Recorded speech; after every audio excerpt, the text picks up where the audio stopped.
어머니 주일입니다. 하나님께서 아까도 말씀드렸습니다만 이 세상에 사람을 만드시고 하나님 대신에 돌봐줄 사람이 필요했어요. 그래서 어머니를 세우셨답니다. 그래서 어머니, 엄마 그러면 동서고금을 막론하고 가장 아름답고 마음이 절절해지는 단어다, 이렇게 이야기해요. 김영영 시인의 그 따뜻한 봄날은 고려장을 상상하면서 쓴 어머니에 관한 시이거든요. 봄날 꽃구경 가자고 아들이 등을 들이밀 때 어머니 옆에서 가다가 산모퉁이를 돌아서면서 온통 그 붉고 하얀 꽃으로 가득한 산수를 보지 못하고 아들 걱정 때문에 바짝바짝 타들어가는 어머니의 그 심령을 고려장을 상상하면서 그렇게 써서 정말 길바닥에 뿌리고 계신 그런 의미 가운데 이것이 어머니의 사랑이로구나, 아들아 아들아 내 아들아 하는 그 부르짖음 속에 하나님의 은혜가 있습니다. 예전에 황수관 장로님 살아계셔서 강의하실 때 들으니까 세상에서 가장 아름다운 단어를 102개국의 4만 명 영어권 외의 지역에서 물어봤답니다. 영어권 외의 지역에서 가장 아름다운 단어가 뭐냐? 여러분, 가장 아름다운 영어 단어가 뭐일 것 같아요? 세상에서 가장 아름다운 영어 단어로 1위가 mother였습니다. 어머니. 2위는 뭘 것 같아요? father이면 얼마나 좋겠어요. 저도 그러길 바랬는데 2위는 passion이었습니다. 열정. 3위는 스마일이었고요. 그리고 4위는 뭐예요?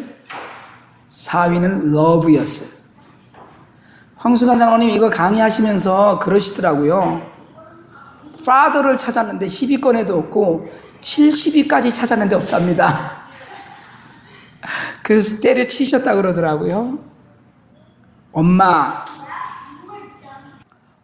그러면 아름다움이 느껴지지만 아빠 그러면 돈만 생각나는 거 아닌가 싶어요. 창세기 끝에 기록된 사건 요셉의 죽음입니다. 그리고 몇백 년 동안 이집트에 있던 이스라엘인들의 신분이 그냥 비교적 괜찮은 상태에서 노예 상태로 곤두박질을 해요. 그러니까 여러분, 사실은 400년이 창세기, 저희가 성경을 이야기하면서 항상 이렇게 몇백 년 이런 이야기를 하지만 저는 400년 이러면 2조 시대 500년이잖아요. 2조 500년. 그러니까 굉장히 긴 기간에 그동안에 왕도 수도 없이 바뀌었을 것이고요. 적어도 10명 이상의 왕들이 10명 이상 뿐이었겠어요. 그 왕들이 바뀌면서 이 이스라엘 히브리인들의 신분이 노예 상태로 곤두박질을 해요. 근데 그런 공동체 가운데서도 70명이 들어갔다가 200만이 되었어요. 그러니까 20세 이상 남자 숫자만 60만이 넘었다고 그랬거든요. 그러니까 다시 말하자면 아브라함의 자손은 그냥 단순한 대가족이 아니라 이제 한 나라가 된 거예요. 가족이 들어갔다가 나라가 됐어요. 그래서 하나님의 약속이 이집트에서부터 이루어집니다. 모래처럼 많은 약속들이. 근데 애굽 임금이 보니까 이게 이스라엘 공동체가 요즘도 여러분 사실은 주이시 커뮤니티는 애들을 많이 낳는 걸 절대로 두려워하지 않거든요. 그러니까 이런 의미에서 자꾸 기하급수적으로 사람이 늘어나고 하니까 여러 가지 인구 억제 정책을 펴니다. 이게 왜냐하면 자기 나라의 백성들 숫자보다 더 많아지는 거예요. 노예들의 숫자가. 그러니까 이제 불안하니까 여러 가지 시도를 하는데 그 중에서 아들을 낳으면 다 무조건 죽여라, 이런 명령까지도 내린 적이 있어요. 그게 출애굽기 1장 22절인데 그 모든 백성에게 명령해서 아들이 태어나거든 나일강에 던지고 딸은 살려두어라, 이런 명령을 합니다. 근데 그때 레위인 중에 한 사람, 그러니까 레위 족속이죠. 레위 족속의 한 남자가 레위 족속의 여자와 결혼해서 아들을 낳아요. 그 아들을 낳고 이제 아들을 낳았으니까 나일강에 던져 죽여야 되잖아요. 근데 이 명령을 어기고 석 달을 숨겨서 기릅니다. 이 어머니의 이름이 요게벳이에요. 이 성경 퀴즈 대회 하면 모세의 아버지와 어머니 이름을 묻는 퀴즈를 자주 합니다. 모세 어머니 얘기는 지금 이름은 제가 요게벳이라고 말씀드렸거든요. 아버지는 누구예요? 아버지 이름. 오늘 제가 어머니날 선물 2배로 드리려고 그러는데 모세 아버지 이름이 흔하게 잘 나오는데 잘 몰라요. 우리 한번 읽습니다. 출애굽기 6장 20절 시작. 아므람은 그들의 아버지의 누이 요게벳을 아내로 맞이하였고 그는 아론과 모세를 낳았으며 아므람의 나이는 137세였으며 그러니까 요게벳의 남편은 아므람이에요. 결혼해서 아들을 낳았는데 아들을 낳고 3년 만에 모세를 낳습니다. 아론을 낳고 그러니까 아마 아론 때까지는 아들을 죽이라는 명령이 없었던 것 같아요.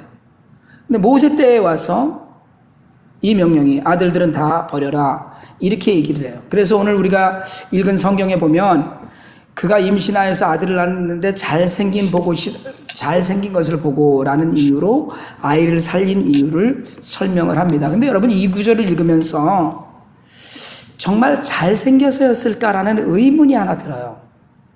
왜냐하면 그러면 못생겼다면 버렸을까요? 애가 딱 보니까 이게 어머니에 관한 이야기를 대표적으로 합니다. 요게벳의 눈에 새로 태어난 아들 모세는 실제로 잘생겼을 수도 있지만 잘생겨 보인 거예요. 그러니까 어머니들이 보면, 그러니까 많은 성경학자들이 이 부분을 아이에 대한 어머니의 본능적인 사랑이다 이렇게도 해석을 합니다. 그러니까 아들을 낳고 나라의 명령대로 하지 않고 3개월을 숨겨서 길을 잃을 때 이게 정말 고슴도치도 내 새끼 매끈거린다고 한다고 그러듯이 너무 애가 너무 아까운 거예요. 물론 안타까운 마음이 그 안에 있었죠. 그러니까 애가 울거나 해서 발각이 되면 벌 받을 텐데 뭐 사내 놈이니까 또 우렁차게 쩌렁쩌렁 울 수도 있었겠어요. 그런데 3개월을 마음을 졸이면서 요게벳이 믿음으로 아이를 지킵니다. 우리 히브리서 11장 23절 한번 읽습니다. 시작. 믿음으로 모세가 났을 때 그 부모가 아름다운 아이임을 보고 3달 동안 숨겨 이의 명령을 무서워하지 아니하였으며 범상치 않게 보았다는 거예요. 사실 모든 부모에게 자식이 범상하겠어요?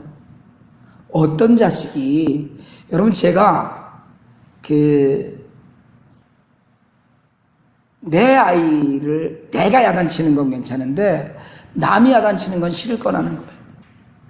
내 아이는 그러니까 엄마는 애를 낳고 나면 하루에도 12번씩 거짓말 한다고 그러잖아요. 무지하게 괜찮다. 내 아이에 대한 자부심 같은 것들이 부모에게는 누구에게나 사실은 있어요. 그러니까 요게벳은 마침내 이제 3개월 후에 자신의 아이를 더 이상 키울 수가 없어서 이 아이를 버립니다. 근데 버리는데 그냥 버리지 않아요. 아이를 하나님께 맡겨요. 그걸 어떻게 우리가 아느냐 하면 그냥 아이를 나일강에 던져서 버리지 않고 역청과 나무진을 칠해서 방수 처리한 상자에 아이를 담아서 버려요. 인간이 할 수 있는 최선의 모든 것을 다 합니다. 그래놓고 주도면밀하게 아론의 누이이고 모세의 누이인 미리암을, 미리암이 한 6, 7, 8살 이상 됐겠죠. 강줄기를 따라가면서 그 바구니가 가는 곳까지 가보게 해요. 관찰자로 맡겨요. 그걸 바로의 딸인 공주가 나와서 결국은 목욕하러 나왔다가 상자를 발견하고, 그래서 나중에는 친어머니가, 여러분 역사상 친엄마가 자기 자식 베이비시터 젖 먹이면서 베이비시터 비용 받고 젖 먹인 여자는 이 여자가 처음입니다. 네? 그 사람한테 돈 받아가면서 내 자식 키우는데 양육비를 받아가면서 키운 거 아니에요. 흔치 않은 일이 일어난 거예요. 바로의 살인명령을 무시하고 하나님을 믿는 믿음으로 모세를 3개월 동안 키웠어요. 그리고 3개월 이후에는 돈 받아가면서 공주의 아들을 대신 키웁니다. 여러분 이걸 우리가 모세가 살아나야 할 기적이 필요했고 그 일을 요게벳이 감당했다고 이야기해요. 가슴에 손을 얹고 한번 해보실래요? 내 아이 무시하지 말자. 시작. 한 번만 더. 내 아이 무시하지 말자. 여러분, 자식 무시하는 부모 무지하게 많습니다. 자기 새끼한테. 우리는 어렸을 때요, 저는 그런 얘기 안 듣고 자라는데 여러분 중에는 혹시 그런 얘기 듣고 자라는 분들이 있을지 몰라요. 너 그따구로 해서 밥이나 먹고 살겠냐? 이런 얘기 무지하게 많이 했습니다. 우리 부모님도 왜 그랬나 모르겠어요. 아주 애들한테 막 그냥 너 그런 식으로 하면 세상 살기 힘들다, 이런 얘기 특히 아버지들이 많이 했죠. 그래서 파더는 그 리스트에 없는데, 아름다운 말에 요게벳을 보면은요, 이게 하나님이 어머니들에게만 주신 믿음이 있다는 거예요. 어머니에게만 준. 자기가 할 수 있는 모든 것을 모세에게 했어요. 그리고 2번 포기해요. 한 번은 갈대 상자에 넣어서 포기하고, 한 번은 젖먹이를 띠고, 히브리 사람들 당시에는 젖먹이를 띠는, 젖먹이 젖을 띠는 나이를 보통 서너 살로 이야기하거든요. 심하게는 많을 때는 6, 7살까지도 키웁니다. 그러니까 믿음으로 키웠지만 낳아서 그렇게 애지중지하고 키웠다가 2번째 다시 또 왕궁으로 돌려보내. 다시는 못 보는 겁니다. 이제 끝난 거죠. 그러나 요게벳의 아들 모세는 믿음이 그 안에서 자랐어요. 어쩌면 유머 역할을 할 때 모세에게 히브리인의 모든 정서와 모든 지식을 가르쳤을 거예요. 저는 그렇게 믿습니다. 자신의 손으로 하나님의 계획을 이 땅에서 실행에 옮긴 최고의 지도자잖아요, 모세는.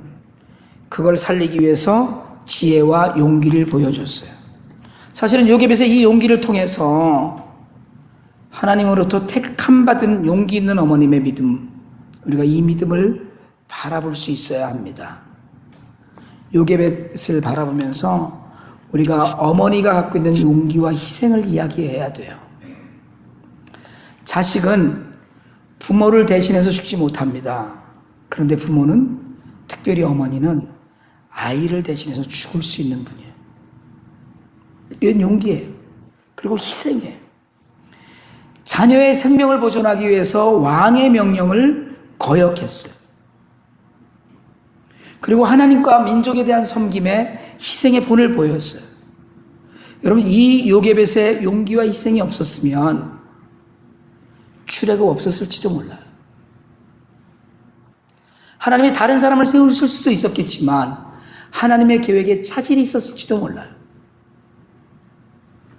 오늘 여러분, 우리가 키우고 있는 우리 자녀들, 혹시 지금 좀 부족하고 모자라 보여도, 지금 좀 어리고 너무 유치해 보여도, 그러나 분명한 건 우리의 용기와 우리의 희생으로 섬기는 그 섬김 가운데 하나님께서 그들을 어떻게 쓸 줄 모른다는 거예요. 여러분, 이 믿음이 우리에게 있기 원합니다.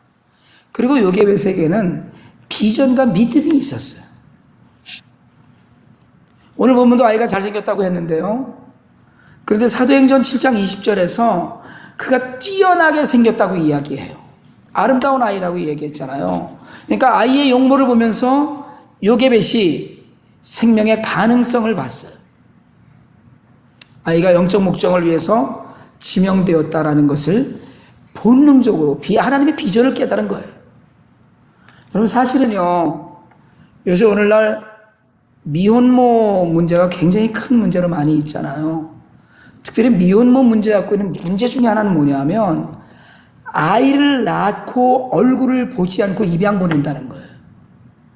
그러니까 아이를 낳기 전에, 특별히 한국 같은 데도 그렇고 미국도 그렇다고 하던데, 서명한다 그러더라고요. 이 아이를 낳으면 내가 포기합니다. 낳기 전에 서명하는 거예요. 그렇게 하고 입양시켜요. 아니면 시설이나 기관으로 보내요. 근데 그런 이야기를 들으면서 혹시 한 번이라도 그 아이의 엄마가 아이의 얼굴을 보면 생각이 바뀌지 않을까, 이런 생각이 저는 합니다. 그러니까 아이를 낳고 힘을 들여서 낳고 그 아이의 얼굴을 보지 않은 상태에서 낳자마자 아이를 기관이나 이런 데로 보내는 건데, 만약에 아이의 얼굴을 본다면, 애를 낳고, 그러면 생각이 달라질 수 있지 않겠나, 그런 생각이 들어요. 제가 한국에 있을 때였는데 미국에 있는 어떤 미군 출신 분이 40년 전인가 헤어진 쌍둥이 아이들을 찾는다는 것이 한국에 막 대대적으로 보도가 되더라고요. 그러니까 이 아이들이 본인이 아이를 낳고 무책임하게 아이를 버린 것이 아닌데 그 엄마하고 이혼하면서 엄마가 아이들을 미국의 어딘가로 입양시켰다. 그리고 미국에서 입양한 부모들이 아이의 친부가 아이들을 만나는 걸 원치 않는다. 그래서 이제 끊어지고 40년이 흘렀는데 이제 재혼해서 낳은 딸이 페이스북을 통해서 아이들을 찾는다. 그래갖고 계속 지금 찾는 걸 좀 도와달라. 이렇게 나오더라고요. 아주 예쁜 딸, 아들 쌍둥이였는데 아이의 얼굴을 보고 나면 부모의 생각은 달라질 수 있다. 이런 생각을 좀 합니다. 그리고 요괴배색에 믿음이 있었는데 믿음으로 아이를 낳았을 때라고 그랬어요. 어머니에게 요구되는 믿음이 세 가지가 있습니다. 첫 번째가 하나님께 대한 믿음이에요. 하나님께 대한 믿음은 하나님이 해주신 것이며 하나님의 뜻 가운데 이루어진 것이며 하나님이 하실 거라는 믿음이에요. 그러니까 모든 것이 주의 손 안에 있습니다라는 믿음의 고백이 어머니의 믿음에 분명히 있어야 됩니다. 그리고 하나님께 대한 자신에 대한 믿음이에요. 내가 하나님께서 나를 이 아이를 양육하기 위한 도구로 축복의 통로로 나를 세우셨다는 것을 어머니들이 그 믿음 안에 세워야 된다는 거예요. 여러분 이 믿음 안에 온전히 서실 수 있기를 축원합니다. 그리고 자신의 자녀에 대한 믿음이에요. 우리는요 아까도 말씀드렸지만 말로도 너 그따구로 해서 살겠냐 이런 이야기를 듣고 수없이 많은 세월을 특별히 한국 사람들은 그런 세월 속에서 많이 자랐어요. 그런데 여러분 말이라도 잘해둬야 돼요. 정말 이놈 괜찮을 거야. 저희는 저 녀석이 이 다음에 그렇게 될지 잘 모르겠지만 요즘도 그러거든요. 승은이는 저희 집에서는 물 마시는 컵도 하바드 컵에다 마십니다. 쟤는 너 이 다음에 학교 어디 갈 거야? 그러면 하바드 간다고 얘기해요. 정말 괜찮을 거라고 믿고 있는 거예요. 그게 그냥 하나님께서 하실 것인데 자신의 자녀에 대한 믿음이거든요. 이게 그러니까 자녀에 대한 믿음이니까 여러분 말이라도 정말 잘 해놓으세요. 얘는 이 다음에 하나님께서 세상에 수만 명을 먹여 살리는 일에 쓰실 거야 라고 맨날 축복하세요. 그게 자신의 자녀에 대한 믿음이어야 됩니다. 그리고 어머니는 자녀의 모든 필요에 대한 공급의 통로가 되어야 돼요. 인생은 여러분 물질로만 살지 않습니다. 믿음을 제대로 물려줘야 되고요. 영적인 충만함을 물려줘야 되고 그리고 민족의 지도자로 세울 수 있는 요괴벳은 그렇게 했어요. 그러니까 유모로 모세를 키우는 동안에 요괴벳의 교훈은 바로의 공주의 아들이라 칭하는 것을 버렸잖아요. 하나님을 만나는 믿음으로 귀결돼요. 여러분 어머니가 계셨기 때문에 오늘 우리가 분명히 있습니다. 어머니로부터 받은 것이 있기 때문에 잘하는 거예요. 그걸 바로 세워주세요. 이걸 바로 세워주지 못하면 아무리 내 새끼 귀에 이래도 어머니가 모든 것에 본이 되고 모든 것의 공급에 모든 그 믿음의 공급에 본이 되지 못하면 아무 소용 없습니다.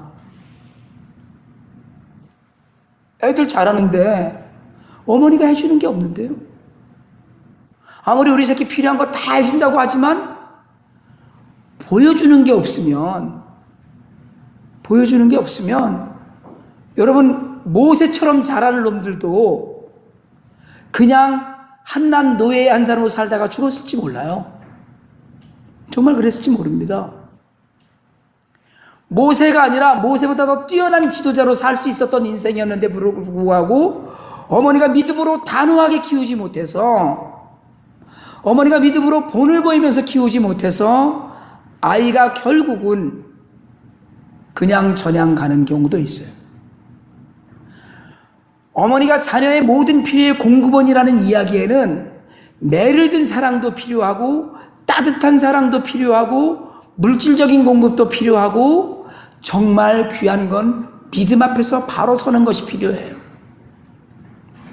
우리가 예배를 이렇게 공동으로 같이 드리는 훈련을 하는 이유도 어떻게 보면 이것이 아이들에게 앞으로 필요하기 때문입니다. 아무리 잘해도 소용없어요. 뭘 잘하는데 우리가. 아무리 잘해도 소용없어요. 아이들이 알거든요. 교회 가는데 시간 맞추고, 교회 가는데 바르게 행동하고, 집안에서 믿는 자의 모습을 보이지 못하면 애들 그대로 보고 합니다. 우리 수도 없이 그런 얘기를 듣는데 자녀의 모든 공급원이 되는 어머니라는 것을 우리가 잊지 않아야 돼요. 이게 가장 중요해요. 그 아이의 장래, 미래는 어머니의 행동을 보면 알아요. 그래서 싹이 노랗다고 우리는 얘기하잖아요. 애들 싹은 애들에게서 보이지 않아요. 애들의 싹을 틔운 가지라는 어머니에게서 이미 보여요. 공급이 있기 때문에 그래요. 공부의 통로이기 때문에. 어느 학교에 젊은 교장 선생님이 취임을 했어요. 취임하자마자 아이들에게 정서적으로 폭넓은 것을 가르치겠다고 운동장에 있는 울타리와 담장을 다 허물어 버렸어요. 담 쳐놓으면 사고를 좁아지게 한다고. 근데 여러분, 울타리와 담장을 다 치워버려서 아이들이 호연지기를 길렀느냐 하면 그게 아니고요. 울타리가 없어진 후에 아이들에게 나타난 현상이 운동장에서 놀기를 꺼려하기 시작했다는 거예요. 갑자기 울타리가 없어지니까 모두 교실 안으로 애들이 들어와 버리고 말아요. 행동 반경이 더 좁아지더라는 거예요. 울타리는 구속의 상징이 아니고 심리적인 안정의 한계선이었다는 거예요. 바운더리가 있는 건 요한에서만 살아 하는 그 구속하는 게 아니고 너희는 보호받고 있어라는 심리적인 안정. 그러니까 여기서 불안을 느꼈다는 거예요. 여러분, 세상에는 도덕의 울타리도 있고 종교의 울타리도 있고 윤리의 울타리도 훈계의 울타리가 있어요. 근데 이 젊은 교장 선생님이 그걸 몰랐던 거예요. 학생들에게는 울타리가 필요했어요. 왜요? 울타리 안에서 더 안정적으로 더 바르게 자랄 수 있더라는 거예요. 여러분, 정말 자식이 나이를 먹어도 부모는 여전히 울타리가 되어주려고 합니다. 성경은 그런 부모를 공경하라고 강조해요. 어머니 여러분은 정말 든든한 울타리가 돼서 오래 사시기 바랍니다. 정말 든든한 울타리가 돼서 믿음의 본을 보이면서 오래 살기 바랍니다. 가슴에 손 얹고 엄마들만 한번 하실래요? 가슴에 손을 얹고 시작. 뭐니 뭐니 해도 내가 오래 살아야 한다. 시작. 그러면 아버지 다 소용없다니까요. 파더 아니라니까요. 마더라니까요. 하나님이 주시는 비전, 복, 믿음, 은혜, 능력, 이 모든 것이 이 땅의 모든 어머니들에게 충만하시길 바랍니다. 그리고 어머니가 없는 사람은 이 세상에 한 사람도 없어요.